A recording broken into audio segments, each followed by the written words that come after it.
All right, I'm back again. And I am here to carefully remove the... All right, I'm here to carefully remove the masking from the iridescent paint here that I protected while I was painting it. I wanted to cover it up with the Tamiya paint, the masking material. Now, let's see if we did our job properly. Is it still there? Well, the light is... There you go. It's still there. Whew, that's good.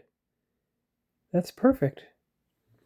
And now you have the proper silver for the bottom of the ship. So let's see if we can arrange it properly here. The normal Tamiya titanium gold base on the left, the champagne gold on top of the Tamiya gold on the right. And if you turn it the other way, there we are. Now, I know, to the camera, they look nearly identical. I know, and even to my eyes, they did after a while, but this is not showing the distinction either. This does. You can tell the one on the right is brighter. So that's the final result of the two modes. And once I put the champagne gold on that side, it'll be complete, and we will know the base color sequence for the warp nacelles over here. So titanium gold first, champagne gold second. So 3 coats of paint, but as you see, it didn't really do any of the detail removal because I got it properly engaged, and you can still see the iridescent colors right there. Perfect. I suppose there's no harm in snapping in the bottom bridge dome now. Nothing but detail painting left for the bottom saucer, so let's see how that goes. I didn't lose it, it was on the instructions. So, gotta use the sprue cutters to remove it safely. Alright, so you keep this tab because you need it for inserting, but you can cut it off right there and trim off the nub. That should allow it to be inserted without interference.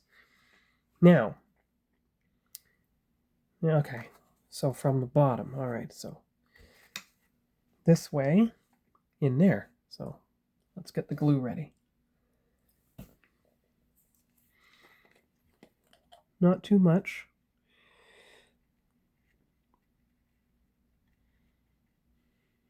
And remember, the paint is on the inner surface, so there's no worry about getting paint where it shouldn't go. So do it that way, and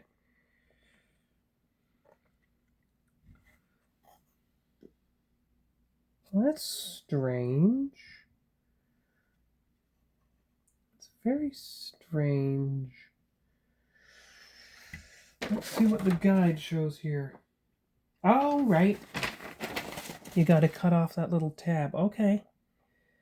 Didn't know that. Thought it was a insertion. That's for the stand rod. Okay, got it. All right, here we go. Here we go. In you go. Come on.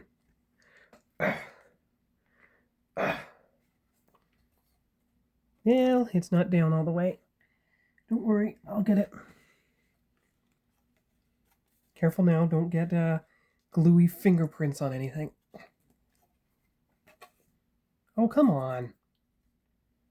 This may take a little longer than I thought.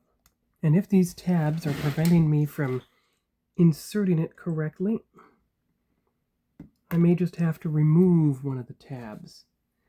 Perhaps this one right here.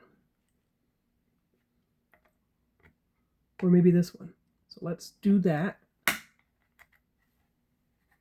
There you go.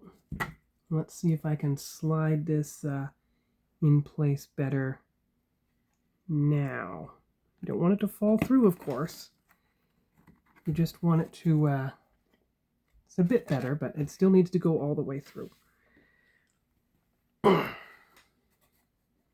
It's not in there quite evenly.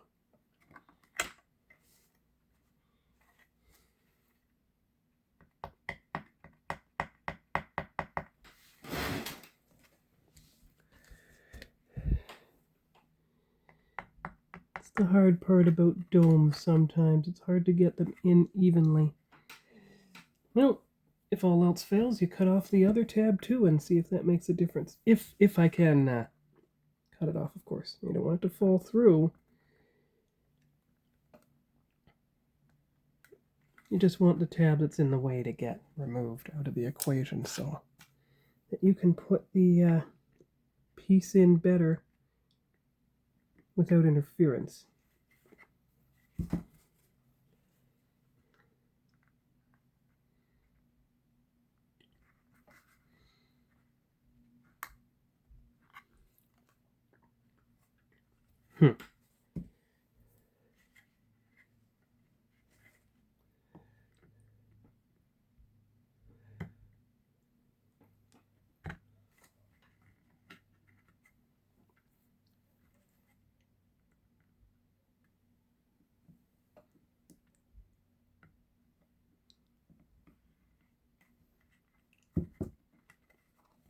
Now you just do that. Push. Come on. Ooh. Yeah, it's supposed to poke down through, you see.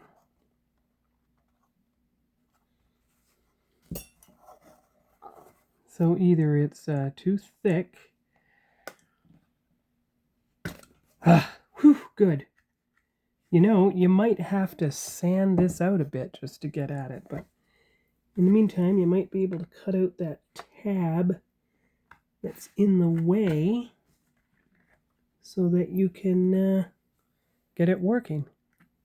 And since this is a long vertical video, I'm going to change it to a horizontal video for the rest of this.